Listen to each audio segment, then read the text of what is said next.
It is Tuesday and it means a new live event in Far Cry 5 with new rewards, and this one can be tricky, but I will tell you how to complete it. And we also take a look at the awesome M9 pistol that is now available for everyone. So let's get into it. If you enjoyed that, then a like would be super appreciated, and let's go. Before we take a look at the new live event, first a quick reminder that the M9 pistol is now out for everyone. Just head over to the shop under sidearms to find it there for $7,200 or 400 silver bars. And while with the live event last week we got the red flag version, now you can actually select other skins as well if you are not a fan of the red look. Overall, I think the M9 is a really cool weapon. It feels heavier than the other pistols in the game and it has a really good handling, so you can easily shoot some headshots. Moving on to the new live event, you can of course access via the live event menu in the online tab. It's called a sharpshooter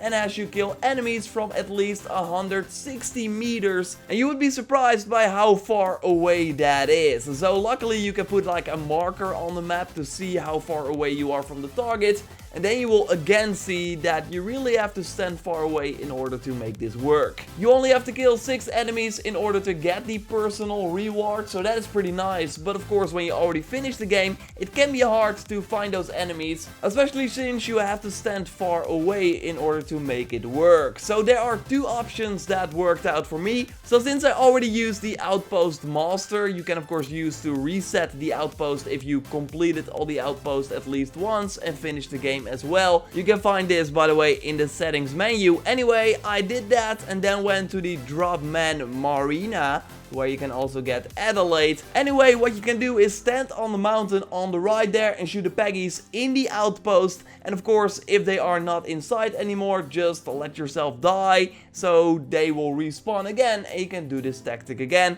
until you got these 6 kills. But I can of course see that not everyone wants to reset the outpost, so what you also can do is go to Joseph's compound, because there are some Peggies always there, or actually travel to the dock instead. So I saw this tactic from Hunter B9 on Reddit. So what you have to do is push the boat in the water, so you can immediately, like when all the enemies in the compound come after you, get inside the boat, then get the attention. And I recommend you take some medkits with you, because you will take a lot of damage trying to get away on the boat. And when you are on the boat, just after a few meters, grab the binoculars and put a waypoint on the beach, so you know how far away you are from the beach as you move away from it. Because you of course have to be 160 meters away in order to make the kills count. And this is also needed because you don't want to get too far away, because then the enemies will disappear thanks to the draw distance. So get away to like 140, 143 meters and then stand as far away on the boat as possible. Grab your sniper, and of course having a long range scope is totally recommended. I used the free state sniper myself with that scope and it worked out fine. Anyway, going back to the beach, you can then just shoot off the enemies that stand against the compound area and see the points come in.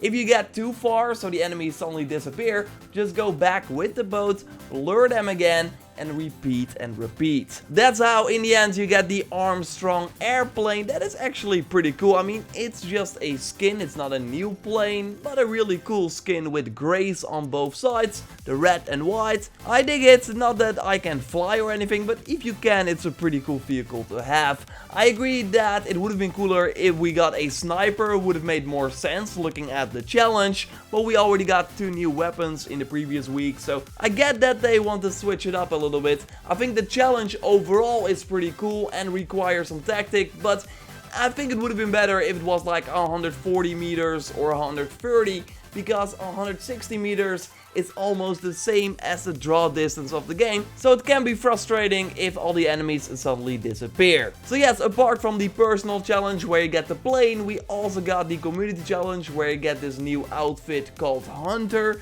Not sure if it is a special outfit or a regular outfit. The difference is of course that with a special outfit you cannot like mix and match the different pieces, while you can with a regular outfit. I would imagine that this is a regular one because it's not based on a character or anything, but we will have to wait and see. And looking at the goal, I'm kind of afraid that this one will be hard to achieve on the PlayStation 4 at least, where we need 600,000 points. And that's of course a combination of all the progression from all the players on that platform. On PC and Xbox One, the goal is of course less because there are less players on that platform. It's 350,000, thanks to Nightmare and Aryan for sending me the goal of their platform via Twitter. So it will be interesting to see how this goes, because with some of the events, the challenges are also like obtained by players just playing the game, but shooting someone from more than 160 meters away is not something a lot of people do just normally. So that means that all the points have to come from people that participate in these events, and to do that for a plain and a regular outfit, I don't know if like 100,000 players on PlayStation 4 are up for that, but only time will tell. Subscribe for everything Far Cry 5 if you haven't already. Drop a like to support the channel. I will have way more Far Cry 5 content coming your way. Check for example my most recent video on the first DLC release date that has been leaked by Amazon. It's coming pretty soon. Anyway, I will speak to you next time, and goodbye.